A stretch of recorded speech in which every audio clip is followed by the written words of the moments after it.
నమస్కారం గురుగారు. నమస్కారం. గురుగారు, చాలామంది కొన్నేళ్ల నుంచి ఎదురు చూస్తూ ఉన్నారు. అలాగే ఈ కొత్త సంవత్సరం తర్వాత కుంభమేళ రానే వచ్చింది. ఎంతోమంది ఆ పుణ్య నదిలో స్నానం చేస్తూ ఉంటారు. సకల పాపాలు పోతాయని చాలామంది ఎక్కడెక్కడి నుంచో వస్తూ ఉంటారు. మరి అది ఎప్పటి నుంచి మొదలవబోతుంది? దాని ప్రారంభోత్సవం ఎప్పుడు? అలాగే దాని ప్రాముఖ్యత గురించి ఏంటండి? నారాయణ సమారంభం వ్యాసశంకర మధ్యమాం అస్మదాచార్య పర్యంతం వందే గురు పరంపరాం. శ్రీమాత్రే నమః. సమస్తమైనటువంటి ఈ సృష్టిని మొత్తాన్ని కూడా పరిపాలించేటువంటి పరదేవత అయినటువంటి శ్రీ లలితా భువనేశ్వరి అమ్మవారి యొక్క లీలా వినోదంలో దేవతలు, మహర్షులు, మహామునులు, యోగులు, అలాగే ఈ సృష్టి అంతా కూడా ఉద్భవిస్తూ వచ్చింది. దీనిలో భాగంగా ఈ కుంభమేళ ఎలా వచ్చింది అని మీరు అడుగుతున్నారు.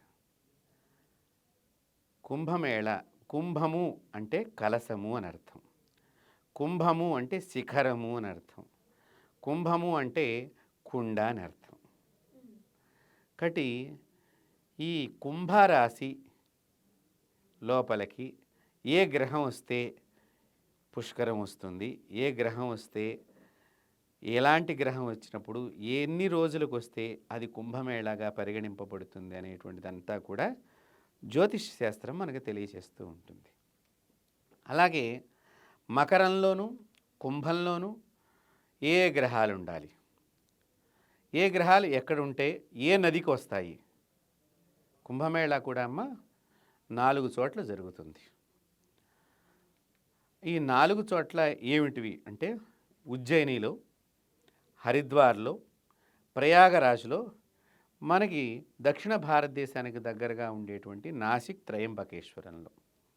ఇవి 4 కుంభమేళా జరిగే ప్రదేశాలు. అయితే ఈ 4 జరిగే ప్రదేశాలలో ఇప్పుడు ప్రయాగరాజులో వచ్చింది చాలా గొప్ప విశేషమైనటువంటి కుంభమేళా కింద, దీన్ని మహాకుంభమేళా కింద పిలుస్తున్నారు.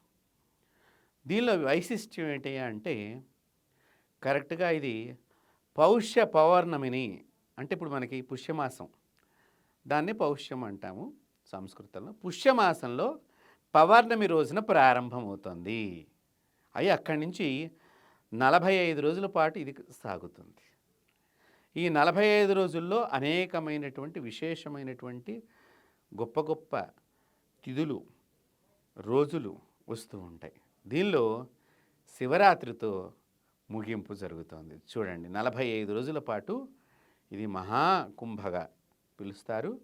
అందులో ఆ గ్రహాల కూటమి వచ్చినప్పుడు ఏ ప్రదేశం అనేది కూడా ఉంటుంది. కాబట్టి ఇప్పుడు ప్రయాగరాజులో జరిగేటువంటి కుంభమేళాకు సంబంధించిన గ్రహకూటమి వచ్చింది కాబట్టి ఇప్పుడు అక్కడ కుంభమేళ జరుగుతోంది. అయితే పౌష్య పౌర్ణమి అంటే పుష్యమాసంలో వచ్చే రేపు 13, 12వ తారీఖు రాత్రి నుంచి 13వ తారీఖు దాకా పౌర్ణమి ఉంటుంది. ఆ సమయంలో ప్రారంభమయ్యి దీనిలో చాలా విశేషప్రదమైనటువంటి యోగులు, మహాపొంగువులు, అఘోరాలు, నాగసాధువులు, అలాగే మహామహా యోగిని మాతలు, అలాగే సూక్ష్మ శరీరాల కింద కొంతమంది వచ్చి కూడా స్నానం చేస్తూ ఉంటారు. అంత గొప్పది ఈ కుంభమేళ. కుంభమేళాకి వెళ్తే సకల రోగాలు, పాపాలు పోతూ ఉంటాయంటారు. అది ఎంతవరకు నిజం అంటారు గురుగారు? చాలా వాస్తవం. ఇప్పుడు నేను ఈ మధ్యకాలంలో గత కొన్ని సంవత్సరాల నుంచి టీవీల్లో కానీ అంటే మీడియా పరంగా చూసినట్లయితే ఇది భక్తుల విశ్వాసము, ఇది భక్తుల నమ్మకము అని వేస్తూ ఉంటారు. నమ్మకము, విశ్వాసం కాదు, నిజంగా జరిగి తీరుతుంది అని వెయ్యాలి వీళ్ళు అసలు. ఎందుకంటే మనం భారతదేశంలో ఉన్నాం. భారతదేశంలో ఉండి భారతీయ సనాతన ధర్మంలో ఉన్నవి జరిగినవి, జరుగుతూ ఉన్నాయి అనే విశేషాలు తెలిసి కూడా అది జరుగుతుంది అని రాయలేకపోయేటువంటి పరిస్థితిలో మనం ఉన్నామంటే ఆలోచన చేయండి. కాబట్టి ఇక్కడ నేను ఎందుకో చెప్పానంటే నిజంగా పోతాయా అని మీరు అడిగారు కదా, తప్పకుండా తొలగిపోతాయి.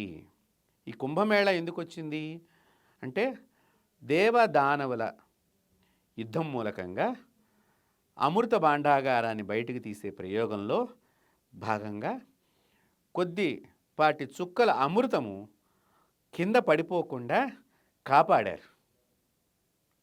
దీనిలో చంద్రుడు, గురువు, శని, రవి ఇలాగా ఒక్కొక్కళ్ళు ఒక్కొక్క బాధ్యతను తీసుకుని దాన్ని దాచారు. ఒకళ్ళేమో కింద పడిపోకుండా ఆపగలిగారు, ఒకళ్ళేమో కలశంలోకి దాచారు, ఒకళ్ళేమో అది ఎక్కడ ఉంచాలని పెట్టారు, ఒకళ్ళేమో దాన్ని యముడు నుంచి కానీ దేవతల నుంచి కానీ కోపం రాకుండా అడ్డుకున్నారు. జరగటం మూలకంగా అవి ఆ సమయంలో ఆ గురువు గారు ఆ యొక్క ఉండేటువంటి ప్రదేశంలో ఉండే నది లోపలికి కొద్దిపాటి చుక్కల్ని దానిలో వేయటం జరుగుతుంది, అమృత తుల్యమైనటువంటి అమృతాన్ని. అలాంటి వేసినప్పుడు ఆ నది లోపల జలం లోపల అనేక దేదీప్యమైనటువంటి దేవతలందరూ కూడా వేస్తున్నారు. దేవతల గురువే వేస్తారు వేసే ప్రయోగం అంతా కూడా. అనగానే ఆ వేసే సమయంలో సర్వదేవతలు అందరూ వచ్చి స్నానం ఆడతారు వేయంగానే. ఇప్పుడు రేపు కూడా మనకి పౌర్ణమి రోజున నదీమాతకు పూజ చేసి ముహూర్తాన్ని చూసుకుని అక్కడ పూజ చేసి అప్పుడు దాన్ని ప్రారంభిస్తారు. సో ఆ సమయానికే ఆ గురువు, దేవతా గురువు అక్కడికి వస్తాడు. ఇదంతా కూడా పంచాంగం ద్వారా మనకు అర్థమవుతుంది. కాబట్టి ఆ గురువు వేయంగానే మొట్టమొదటి రోజున పౌర్ణమి స్నానము. దీనిలో 5 రాజస్థానాలు ఉన్నాయి ఈ సంవత్సరం. ఈ 5 రాజస్థానం అంటే ఏంటి, విశేషమైనటువంటి రోజులు కూడా దీనిలోకి వచ్చాయి.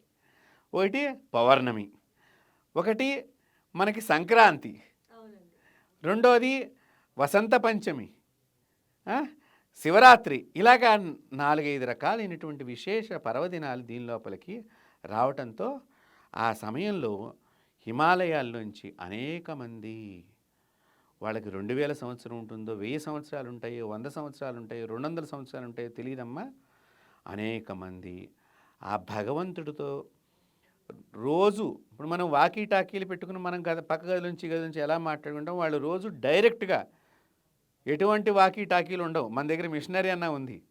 డైరెక్ట్గా భగవంతుడితో మాట్లాడగలిగేటువంటి వాళ్ళు ఆ హిమాలయాల నుంచి వచ్చి ఆ సమయంలో వారు స్నానం చేస్తారు. ఇవి రాజస్థానాలని అందుకని పేరు వచ్చిందనమాట.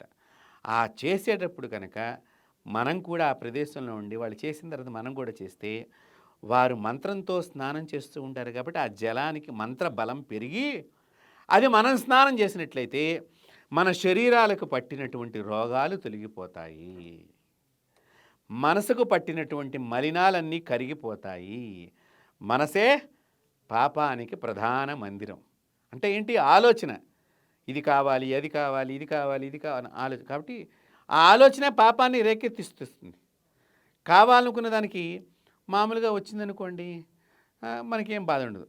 కానీ రాలేదనుకోండి మనం ఫైటింగ్ చేసో, మోసం చేసో, మాయ మాటలు చెప్పు, ఇవన్నీ అంటే మాయనంతా కూడా ఈ శరీరాన్ని లోపల తీసుకొచ్చేది ఈ కోరికలు.